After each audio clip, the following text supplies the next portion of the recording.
Stephen. Okay, good evening, everybody. Welcome back. Special welcome to Louis, who's joining us for the first time tonight. Scheduling. Tonight will be our last class before Rosh Hashanah, so we're going to skip next Tuesday. Next Tuesday, okay. That works out well. And then we're going to get back together the following Tuesday. So that will be Tuesday the... What's the date then? The 30th. The 30th? Is that what it is? Okay.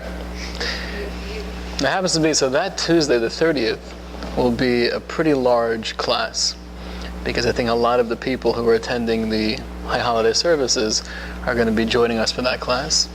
So that'll be, we'll take a little bit of a break from our journey through the Unbroken chain, and we'll do something more apropos for the time of year. So, To be here, it's going to be here. It's going to be here. So next Tuesday night, we're taking a break. And then the following, we're back together here, better than ever. All right? So we finished the life of Moshe, of Moses. And throughout the storyline of the Torah and the different personalities, we keep on running into something called the Midrash. Jan quotes many of them off the cuff. And the question is, what is a Midrash? And are they real? Are they stories? Where do they come from? Who wrote them? Any ideas? If you had to guess, what is the Midrash? Have you heard the word before? Okay. The word rings a bell? Let's go back a couple of thousand years together.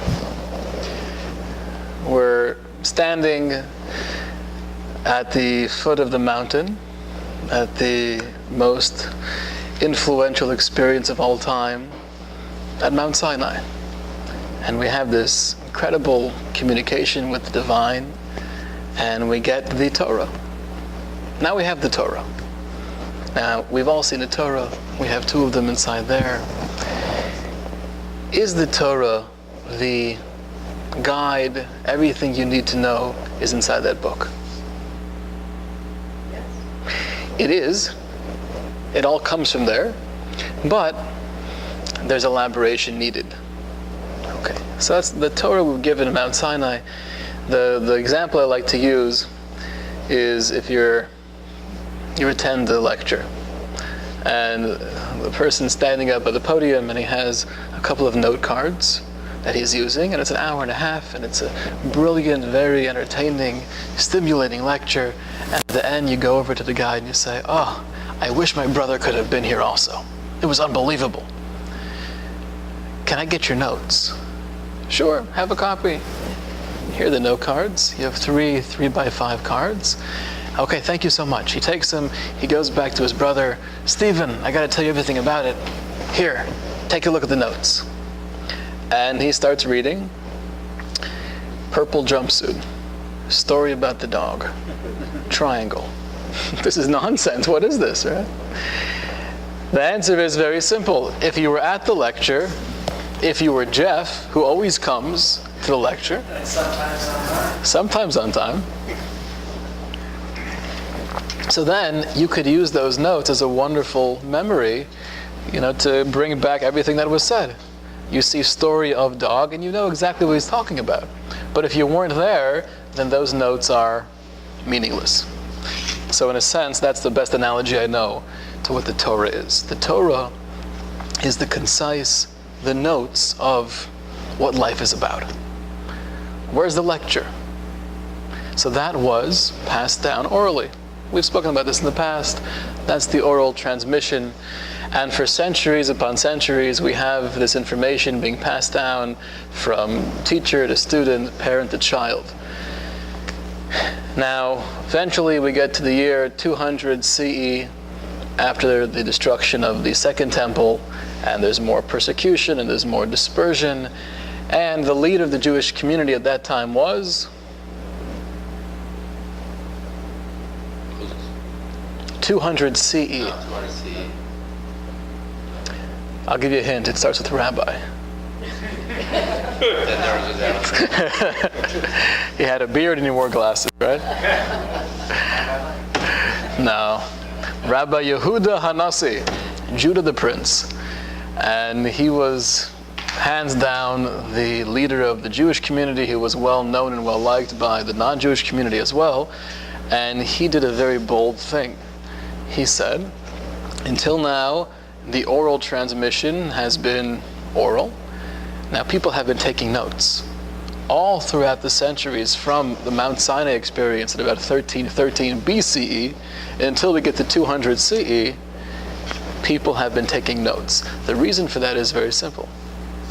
If you're not taking notes, and it's only by word of mouth, so then you can play the game of telephone. Right, we start here, and I tell you to whisper in Bonnie's ear, I like hamburgers. And by the time it gets to Jan, assuming there are more people here, it's something very different. And the truth is, It's probably going to change with her because she's vegetarian. So she's I like lettuce to the but I think actually we have a good crowd for this. You'll bear with me. We're going to play the game of telephone for a moment, and we'll see. It's not going to change drastically. I want to see, will it change at all? You ready, Jerry? Okay. Are you going to whisper? Yes. Dogs are fun, but cats are better, and raccoons are scary. Dogs are fun, cats are better, and raccoons are scary. Go for it. It's a long one, Rabbi. It's not that long. And you can't eavesdrop on that.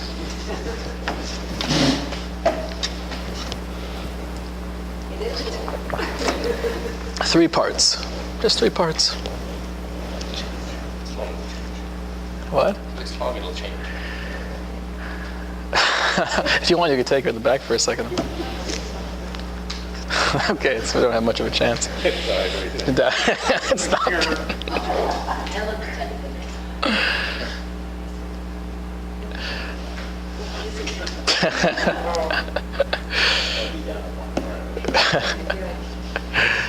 Hey, okay.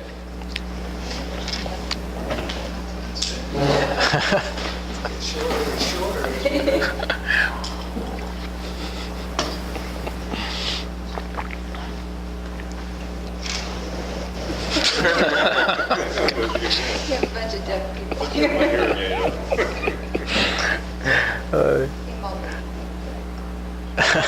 I'm used to it by now, right?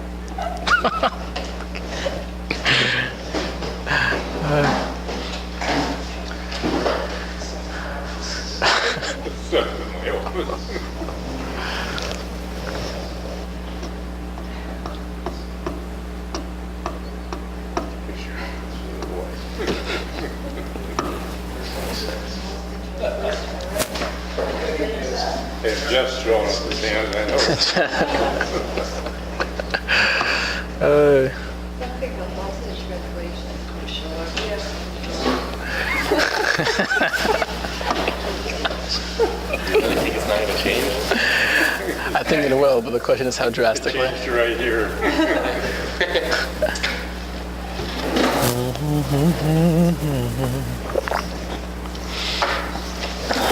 Very sure.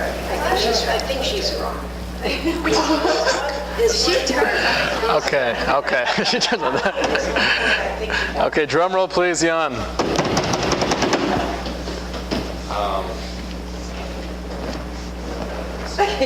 Get you something.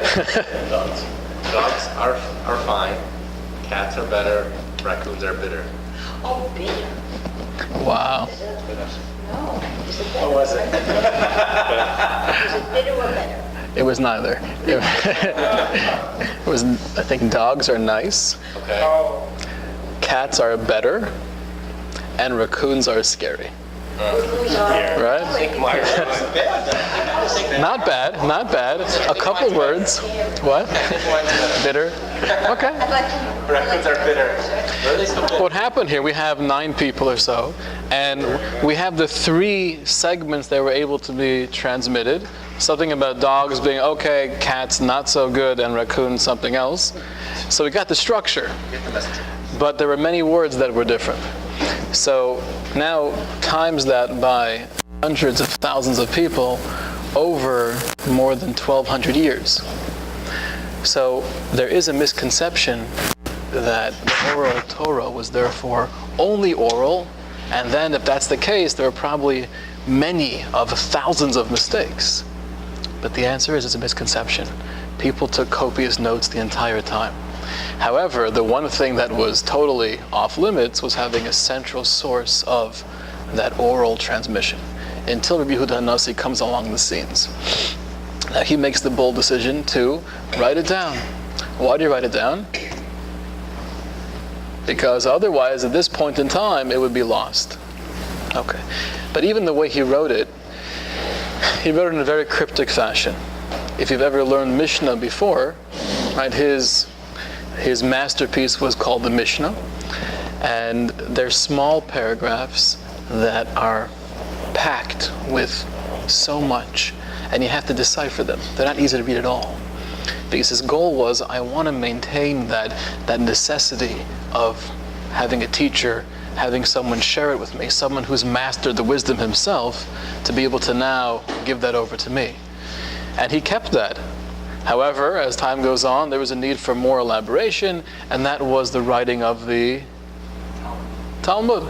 And around the year 500 CE, we have in the Babylonian academies the writing of the Talmud, which is really an expansion of the Mishnah, which is ultimately the expansion of the notes, the Torah.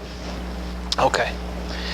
So in the Mishnah itself, Rabbi Yehuda HaNasi only wrote down Jewish law.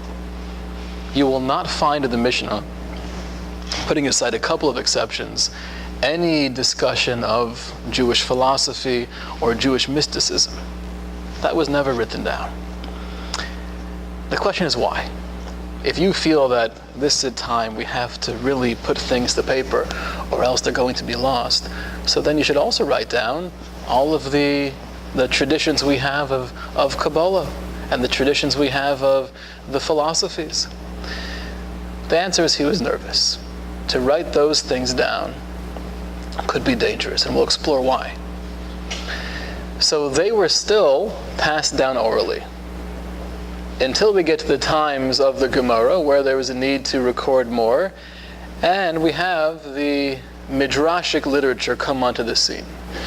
The Midrashic literature was the writing down of some of the more esoteric ideas, but they were written down in very strange ways to hide their inner meaning. So to somehow keep the essence and be able to share this with future generations, but at the same time not reveal it to the whole world. And that's what we have in the Midrashic writings, and that's what we have in a lot of the Talmudic writings. You'll come across whimsical stories that almost sound like fairy tales. And the issue is, well, how do I understand what's being said? Is it literal? Is it metaphorical? Is it somewhere in the middle? But that's what Midrashic literature is. It's the written documentation of the esoteric or Kabbalistic aspects of Torah. Now I want to read to you something written in the 1100s. This was written by the Rambam, Maimonides, and he says as follows. I look around the world and I see amongst the Jewish people there are really 3 groups. There are 3 groups of people in how they understand Midrashic literature. The first group, he says, which is really the majority of Jews of his time, they take it at face value. What's the problem with that? Okay, so maybe you're not as sophisticated, maybe you're oversimplifying things. But the Rambam says that's a terrible tragedy, and he explains why.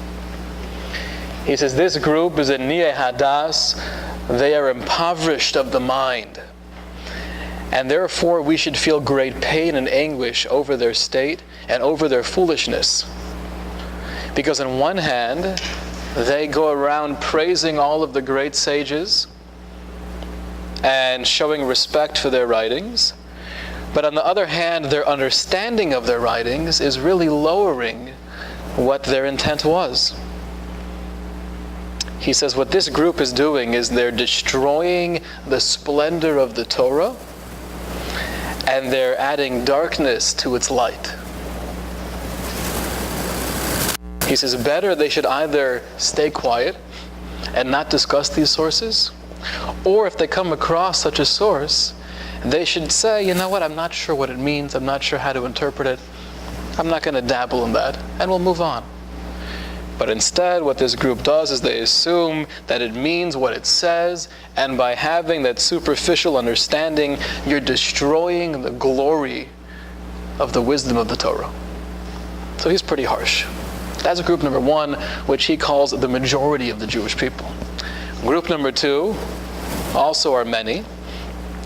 People who again take it at face value, but they're not so gullible.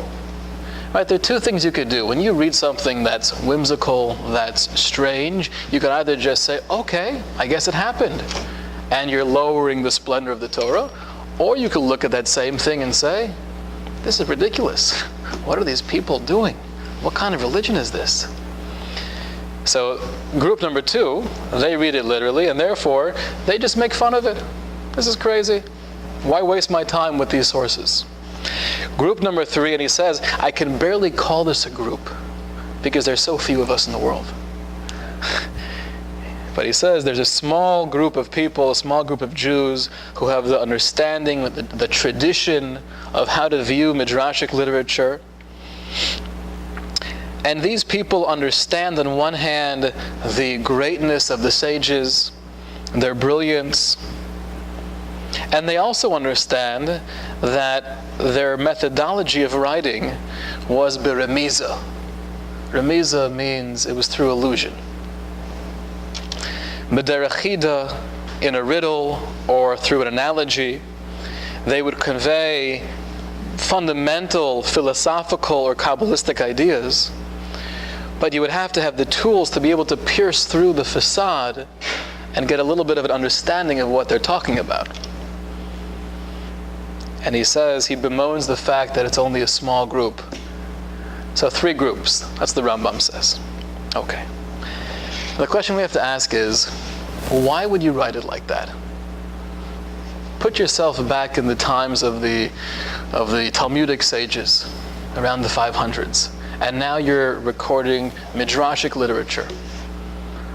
Why would you write it in a way, knowing full well that hundreds of years from now, people are going to look back at these sources and they're going to be puzzled? What are you trying to accomplish? So I'll share with you 3 ideas, also by the Rambam, 3 reasons why. I'm sure that you really have to be like at least 4 years old and well steeped in the Torah before you can start looking at the Mishnah. So that's for real hardcore Kabbalistic literature. Then we have that principle. 40 years old, you have a mastery of all of the revealed Torah, then you could start dabbling into the secrets of the Torah. But Midrashic literature, although it contains the flavor of the esoteric, of the mystical, but it's not hardcore Kabbalah. So that there's no restriction on. We can do that right now together, and we will. My goal is, I'd like to explain what the Midrash is, where it comes from, the point and the reason they wrote it in the way they did, and then I want to share with you some Midrashim, and we'll see how you interpret them. Before Yes. you move forward, I just had a question about what you just read. Sure. The order in which he lists these 3 groups, is it the least favorable to the most favorable in his eyes? It seems like it could kind of... The middle group, is he saying it's better than the first group or worse? That's a very insightful question. Because it seems like the first group, he says, it'd be better if they didn't even learn at all. Right, it'd be, but this group, it doesn't really say if they're learning. They do know it, but they're not, like, they're making fun of it. Oh, So which group is better? very insightful question. What'd you guys say? You're not even trying to rank groups at all. he may not be trying to rank them, and maybe you can't bring a proof from his order, but reading it and seeing the flow, it sounds like he has more criticism of the first group than the second group. So why would that be? At least the first group, you have noble, pure-hearted people who are just lacking wisdom, and okay, we're simpletons. But why would you therefore destroy me and say that I'm taking down the glory of the Torah? But the second group, people who actually mock the Torah because they think it doesn't make any sense, all those midrashic stories, okay, that's all right. So I think the answer is, what's more dangerous? Presenting Torah in a way that's false, that gives the wrong impression of what Torah really is, or making fun of the Torah? False. Why? It can be used to manipulate. If you take a stand, you're saying, I'm over here. What's happening in radical Islam? Okay, I hear the analogy. So if you say, I'm here and I want to make fun of those particular sources because they don't make any sense, so fine, go ahead and make fun of them. But you're not really influencing Judaism. The scholarship that will take place 300 years from now will not be touched by your criticism. But the first group, there's a danger of changing the essence of what the Torah is. That I can't stand for, says the Rambam. Right? So very good pickup. But still, the second group, if the second group was the biggest majority, then there is going to be no Torah in the future. At least the first group, is passing something on, even if it's distorted. But there won't even be a Torah if the generation just makes fun of it. Well, the biggest group, he does say, is the first group. I'm sorry? He says the largest group is the first. Right, largest group is the first. And at least in the second group, they've thought about it. They've actually put more mind into it in order to be able. No, the first group doesn't even really know what's going on. The second group would have to understand it to make fun of it. So they're actually more learned than the first group that's just not even really paying attention to it. That's a very nice point.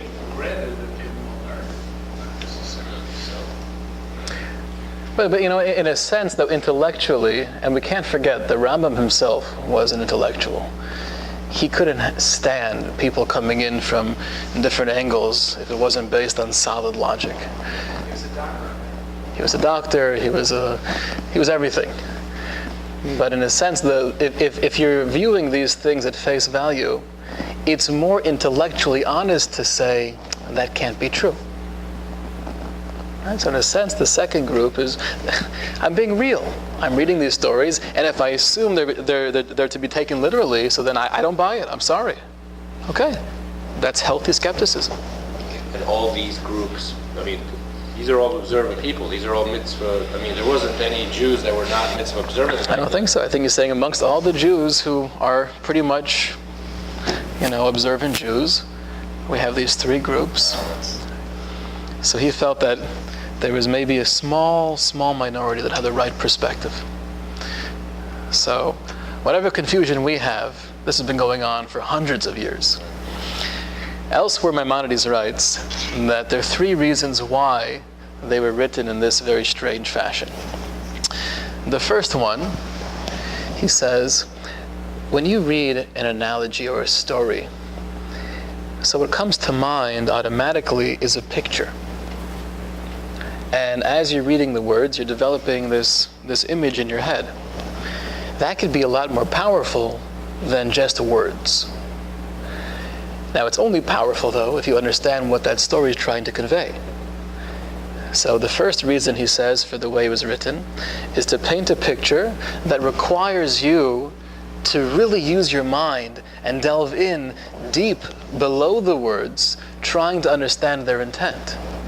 When you do that, then you acquire something more than knowledge. You acquire what he refers to as Havanas Halev, understanding of the heart.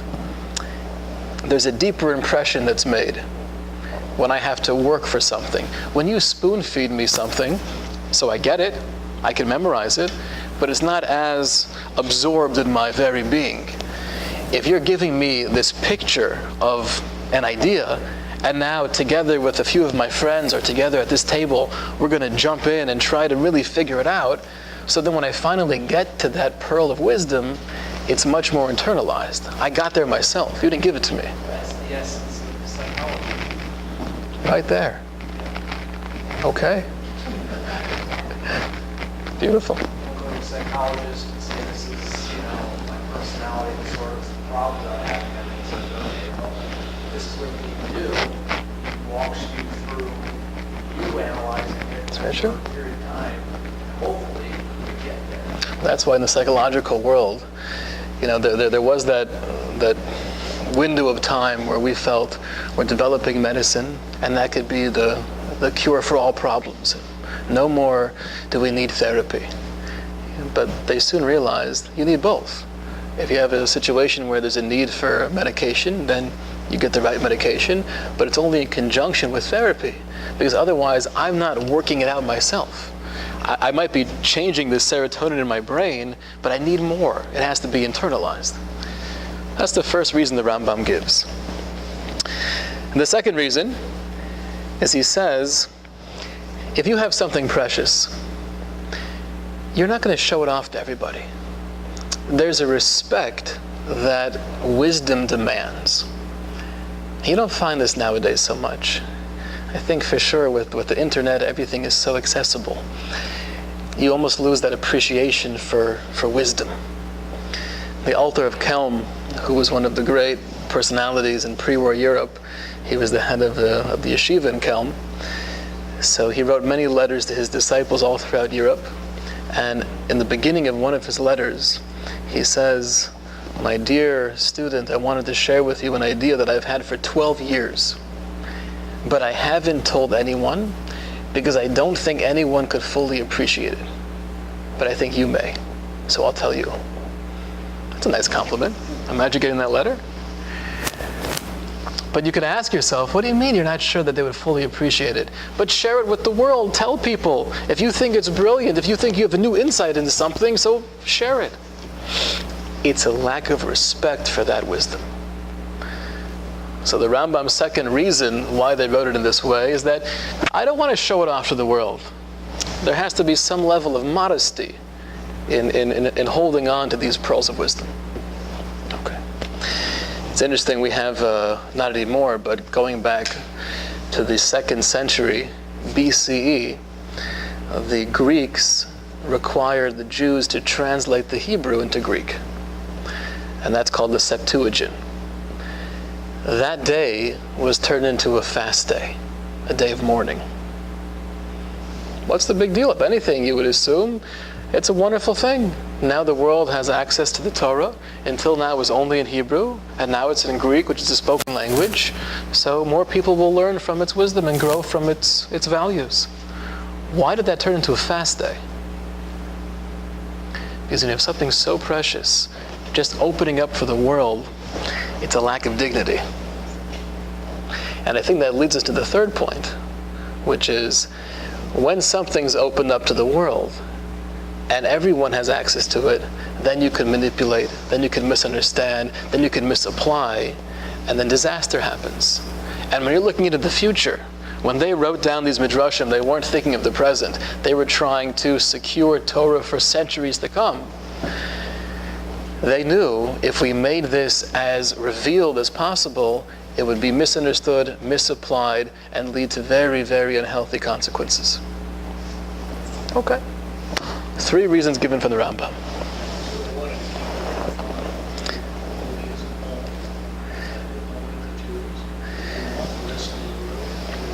Well, I think it was more than that. It wasn't just to keep it within the Jewish people, it was to keep it within a certain segment of the Jewish people. Now this is very different than, let's say, the Catholic Church, where they had the goal at one point that everyone should remain illiterate, that only we should have the ability to read and therefore we have power and authority over you. It wasn't about power and authority. It was about keeping the wisdom in its pristine form. So if every layman who's the shoemaker and the carpenter, they could all open up these books and say whatever they want, we're not really going to pass on Torah in its authentic form. So you want to make it as secure as possible. 3 reasons given from the Rambam. He does end off his piece by saying, when you do come across a midrashic source, and it seems to be difficult to understand, you should always judge it favorably. You should assume, unlike the second group, that you should assume that if I'm not relating to it, it's because I don't get it. But there's a lot more than meets the eye. Okay. Let's bring it up to the present. That's how it was written, why it was written, and why it was written in that very concealed way. How do we understand Midrashim?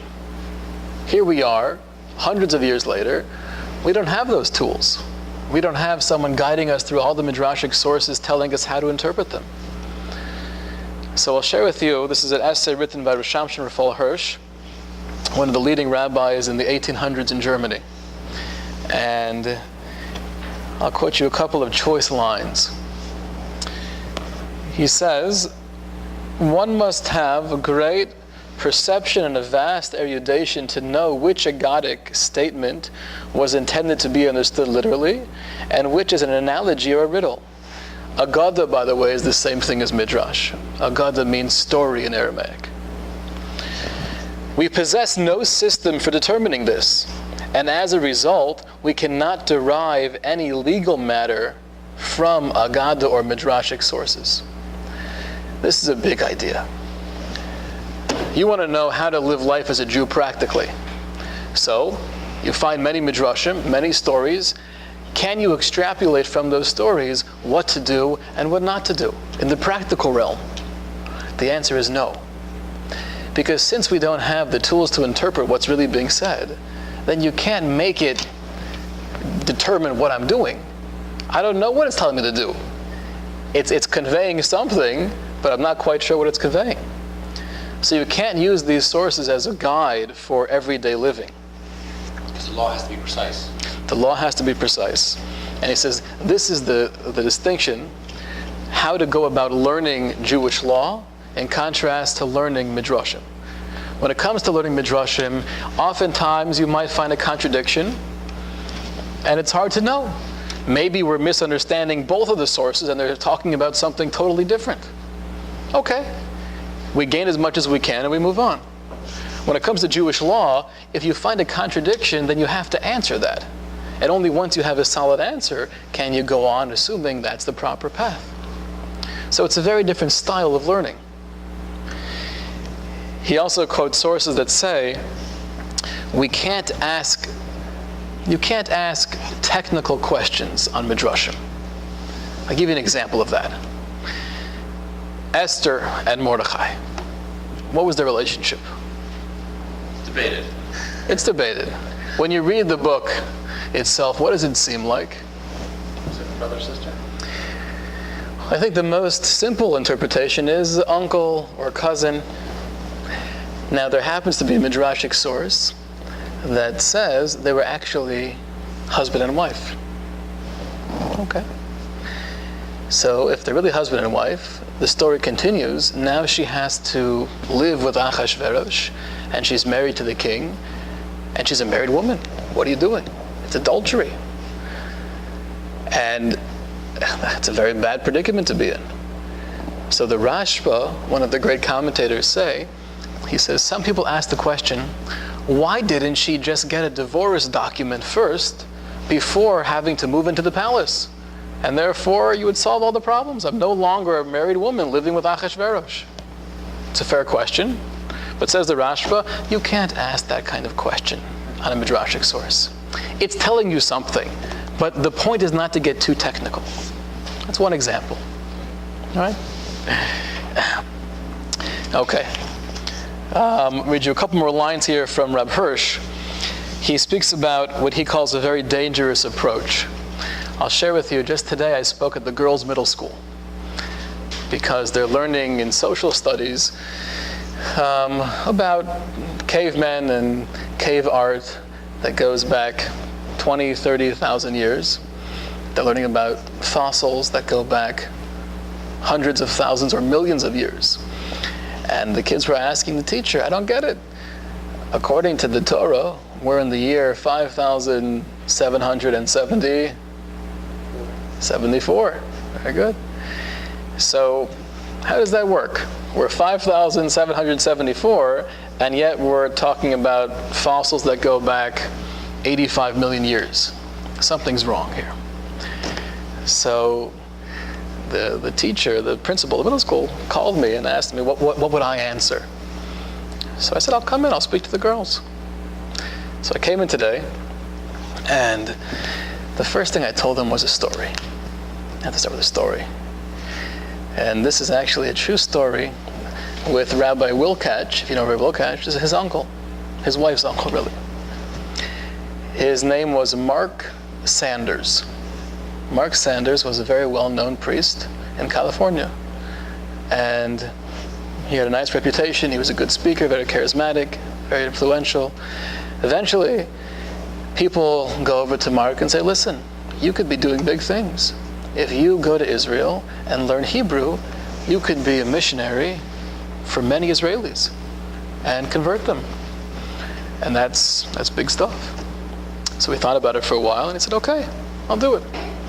He moves to Israel, and he starts learning Hebrew. Only way to convert an Israeli is by speaking Hebrew. So he's learning how to speak Hebrew, and as he's doing that, he keeps on going back to the Old Testament, trying to read the verses that he's very familiar with, but now for the first time he's actually reading it in the original language. So it was a neat experience, but it was troubling, because as he would do that, he would have many questions. Based on the Hebrew, it sounds like a very different perspective than what I was taught. And as he became more fluent in the Hebrew, he had more of these questions, and eventually he went to someone higher up, a bishop, and he said, listen, I feel awkward sharing this with you, but I'm having doubts. I'm learning Hebrew, and it just seems to be very different than my whole worldview up until this point. So he said, come into my office, Mark. Okay. He sits him down. You be Mark. Okay. Give me your head. And he starts saying a couple of Hail Marys and other prayers. And he explains to Mark, what I'm doing is I'm banishing your demons of doubt. Getting rid of them. Feel it. Good.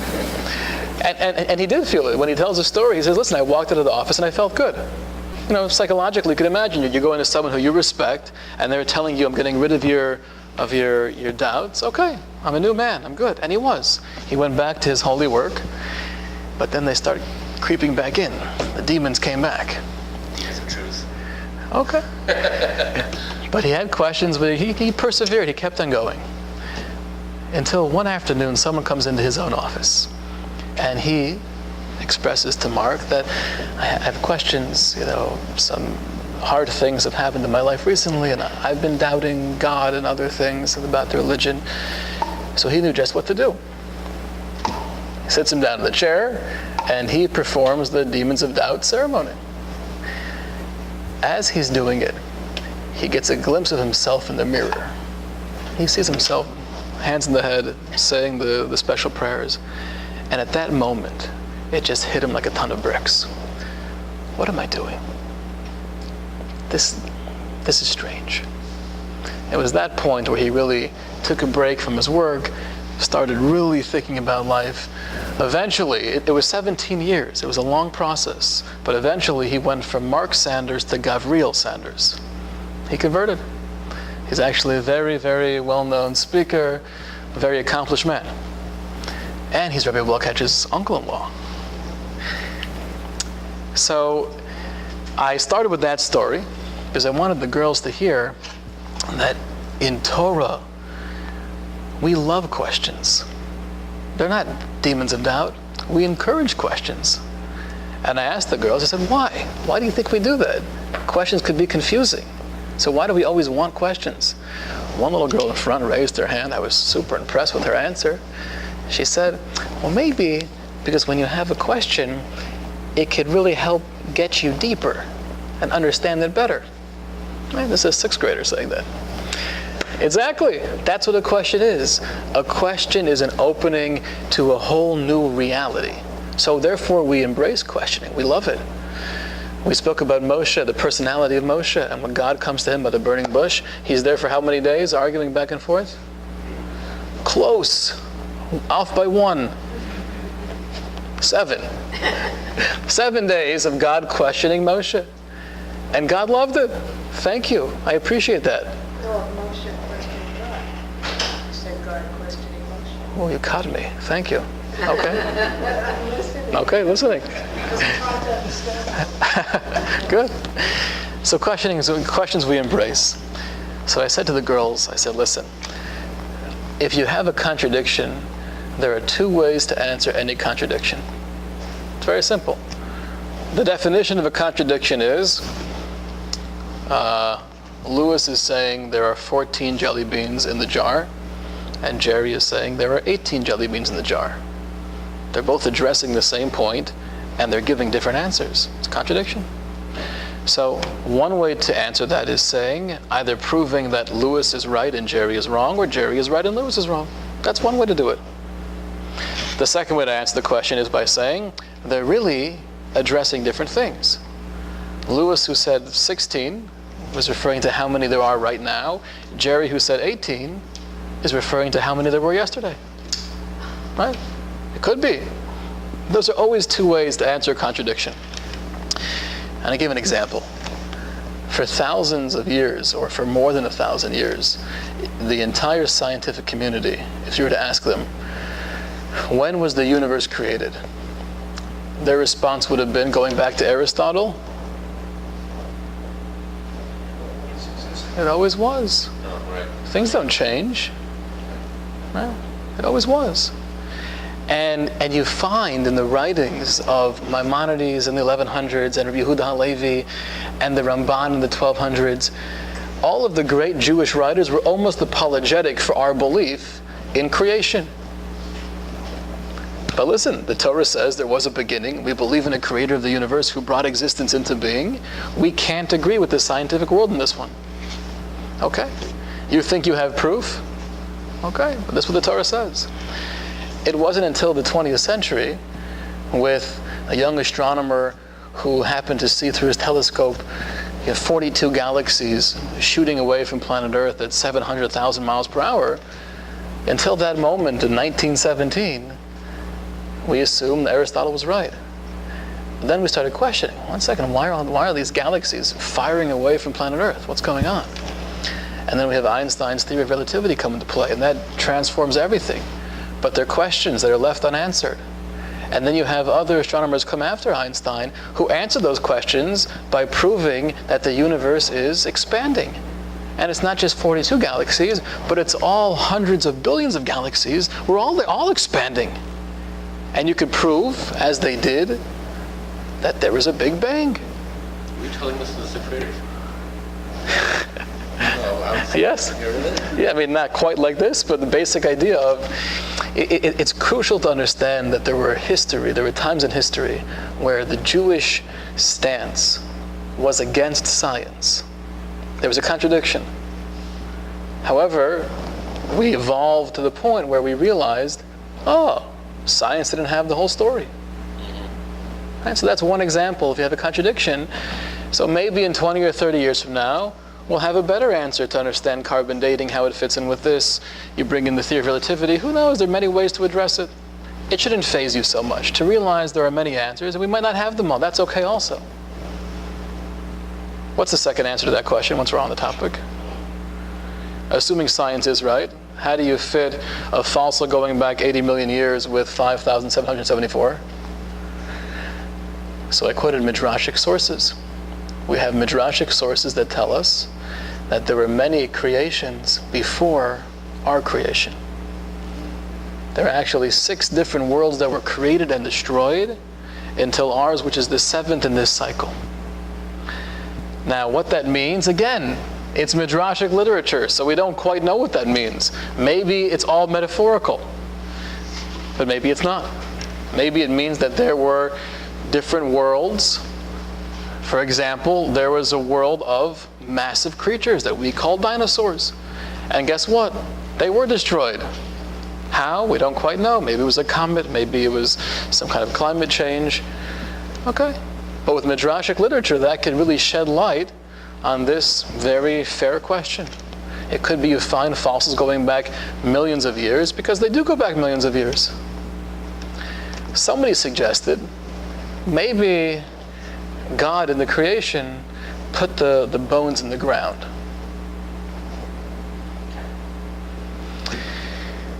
So I said, listen, I wasn't there. It could be, anything could be. But we have to be as real as possible. Usually when you find big bones, that means there were big animals. And that's okay. It's okay to believe that. How do we date them? So we have many choices. But here's where it comes back to Midrashim. Rav Shamshon Raphael Hirsch says that because Midrashim are so elusive, to share Midrashim with your students, with your children in the classroom, can be very dangerous. Because if the children start viewing the Torah as some kind of Harry Potter book, because many of the Midrashim do sound very magical, so there will come a point in time where they're hearing you share a Midrash with them, and they know it's not true. They know it didn't really happen. And then what happens is they equate the Midrashic tale with the rest of the Torah. And it becomes all one big fairy tale. So Shamshon Raphael Hirsch says, by sharing certain types of Midrashim with children, without giving them any explanation of what's really happening, you're basically telling them the Torah is a storybook. It can be very dangerous. I'll quote to you one line here. He says, get into the habit of saying, I don't know. You come across a Midrashic source, you're not sure what it's telling you, say, I don't know. We must be extremely cautious not to create a forced explanation for a verse or a statement in Midrashic or Talmudic sources, simply in order to cover our ignorance. When we admit that we do not know, our pupils learn to humble themselves before the wisdom of the sages, and all the more so before the statements of the Creator and the expressions in the Torah. Rashi was probably the greatest commentator of all time, and he has a commentary on the entire Torah, the Tanakh, the Talmud. He makes Torah learning user-friendly. Now there are some times in his commentary to the Torah where he'll write, I don't know what this is teaching. That's all he'll say. So I'll ask you a question. Jeff, you're Rashi. You're reading the Torah, you're analyzing it, and your breadth of knowledge, you don't have enough information to explain. This sounds somewhat extra. Why is the Torah saying this? So don't write anything and move on. And when you have a good explanation for the next part of the Torah, then you'll share that with me.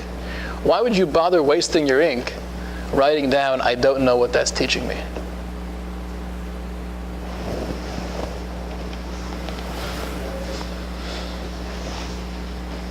Anyone can answer if you have a good answer. But I guess I am somewhat humble and Or to teach a lesson. To teach a lesson that's... If Rashi can say, listen, I don't know, maybe we should say it too.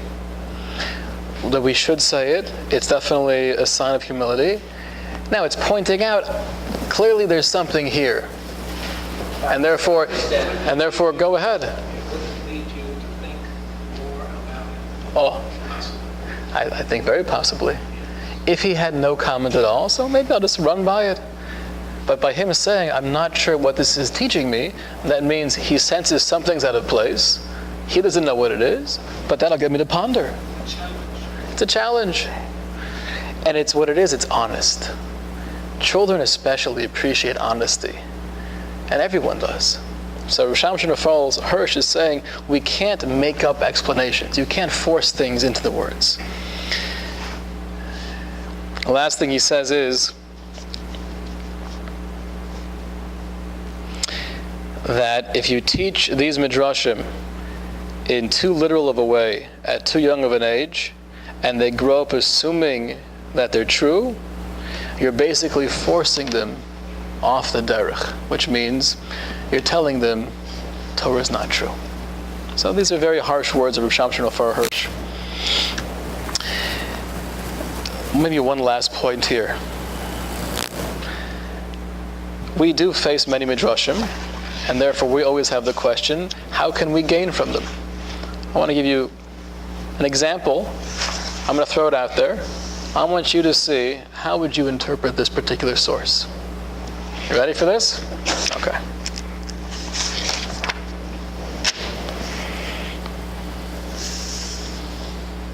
Here's an interesting Gemara. Abaye, who was one of the great sages during the Talmudic times, he said that when I left Master's house, referring to Rabbi, his teacher, to go to Mari, another person, I was full, I was satiated. Yet, when I arrived there, but when I got to Mari's house, they brought me 60 plates with 60 types of cooked food, and I ate 60 pieces, one of each of them. I had a little bit from each of the plates. The last dish they gave me, they called pot roast. Pot roast goes back a long time. And after eating it, I wanted to eat the plate. Sounds like he's saying it was so delicious, I could just eat the whole plate. A strange Gemara. Abaye commented on this incident. Later on, he says that this is an illustration of what people say, a poor person does not know when he is hungry. So he's saying somehow that episode is teaching us this idea that a poor person doesn't know when he's hungry. Or perhaps it's also teaching us that room can always be made for sweet things. There's always room for dessert. That's where it comes from. It comes from the Talmud. What's going on? So if it's true, just Abaye had a major appetite issue, and he's just telling us that he had 60 dishes after he was already full. He left his master's house, his teacher, and he said, when I left, I was full, but yet when I went to Mari's house, it was like a different teacher. Teacher's house to eat. What's that? In those days, you go to your teacher's house to eat. Good question. Was he? Yeah, I didn't get that he went to eat, that his mind was satiated. That's what I got. Then how would you read the next line where he says, yet when I arrived at Mari's, my other teacher, they brought me 60 plates and I ate from each one, and I had the pot roast and I wanted to consume the whole plate. Could be completely different topics. I mean, Yeah, that's what it sounds Let like. different Yeah. lessons or perspective Separated, on separate. that week's. And the last portion, he just really, It didn't sound like a continuation of, the last portion brought it home. yeah. How many tractates are there in the Mishnah? How many sections are there? Well said. There's 63. There's 63. So it is interesting to say he brought me 60 dishes, and I had a little bit of each one, and then he brought me something else, which I wanted to eat the entire plate. So many of the commentators say, he was full, he was satiated when he left his first teacher's house. He felt that he was just to the brim. But then he went to Mari's house and he was learning other subjects, a little bit of all the tractates of the Mishnah, and it was so encouraging. I was so uplifted by the experience. I wanted to eat more. I got my appetite back. I felt I had more room for learning. And then when they brought me out the last thing, meaning to say, we got to the last part of our studies, I was so into it, it was like I was hungry for it. I wanted to devour it. Okay, so if that's what he really means, just say it. Why are you speaking in riddles, Abaye? He wasn't talking about pot roast. He wasn't talking about food. He's not here to share with us, look at what a glutton I am. That wouldn't be recorded in the Talmud. But why say it like that? The idea across the top. Oh, and that was the first reason of Maimonides. He said one of the three reasons it's written this way is to make it not just that I understand it intellectually, but it's Havanas Halev. I feel it. When you could picture having a hunger and enjoying food, then it's a whole different way of relating to what Abaye is saying. Abaye is saying not just it was interesting, I was enjoying myself, it was academic. It was indulging in something. Right? It's a whole different feeling. I'll give you one last example. We'll call it a night. Ready for this? This is a Gemara elsewhere that Rabbi Elazar ben Padas was exceedingly poor. Once he had let blood and he had nothing to eat. Right, in the olden days they would do bloodletting. They thought that was healthy. So he did that and he had nothing to eat afterwards. So he took a clove of garlic, put it into his mouth. He grew faint and fell asleep. Then a vampire came. Just joking. No vampires in the Talmud. The rabbis went to inquire about him to see how is he doing. And they saw that he was crying and laughing in his sleep, and that a ray of light emanated from his forehead. When he awoke, they asked him, "Why were you crying and laughing?" He said to them, "For I had a dream. In the dream, the creator of the universe came to me. He was sitting with me. And I said to him, 'How long will I continue to suffer in this world?' In my dream, I was asking God, 'When will things finally turn around?' And he said to me, 'Elazar, my son, would you like me to turn the world back to the beginning and create it anew? Perhaps you would then be born at a time of abundant food.' That's why I was crying and laughing, because I was having a dream. I'm talking to God. I'm asking him, when will things get better? And God's response is, do you want me to destroy the entire world and start over again? Give me something." It's a strange response of God. I'm not asking for a destruction of the entire world. I'm just asking for more food on my table. What do you think God's saying? It's a reason for you being, and where you are. Not just a reason, but where you are right now is the result of billions and billions of decisions made throughout history, all part of this intricate tapestry of the purpose of creation. It's not by chance you happen to be in this situation. If you want me to change something, you can't just tweak it. You have to reverse everything and start anew. So he was crying. He was laughing because Hashem offered something like so amazing, and he was crying because there's no way he would ever accept it. So you're saying that maybe he was laughing because the offer he felt good about. I mean, like Hashem's telling you, just for you, I'll turn it back just for you. It's interesting. And he's crying because there's no way I would ever ask Hashem to do that just for me. Interesting. It's just all such a momentous event in your life that you, or also if you're embarrassed by something, you could cry, you could laugh, you could, it's gut reactions. I think that's good also, but I think a little bit deeper. I think maybe the laughing was because I was always complaining, having a hard time with the way things are now. But if I had this insight, this bolt of lightning, where I realize this is all part of a master plan. God's telling me the only way to change this is through uprooting everything. That means what's happening is all part of God's plan. That's uplifting. I might be going through hard times, but I see there's a purpose behind it. That could be a source of joy also. So again, Midrashim are difficult, and you can't walk away feeling confident this is what it means. We don't know for sure. And that's why we can't draw legal conclusions, but to use it as a source of moral guidance and hopefully finding values and philosophy we can do. That's the basic idea behind Midrashim. Not to take them all literally, but at the same time to appreciate them all. They're all teaching you something very deep, and often it's teaching you something a lot deeper than you assumed. Okay.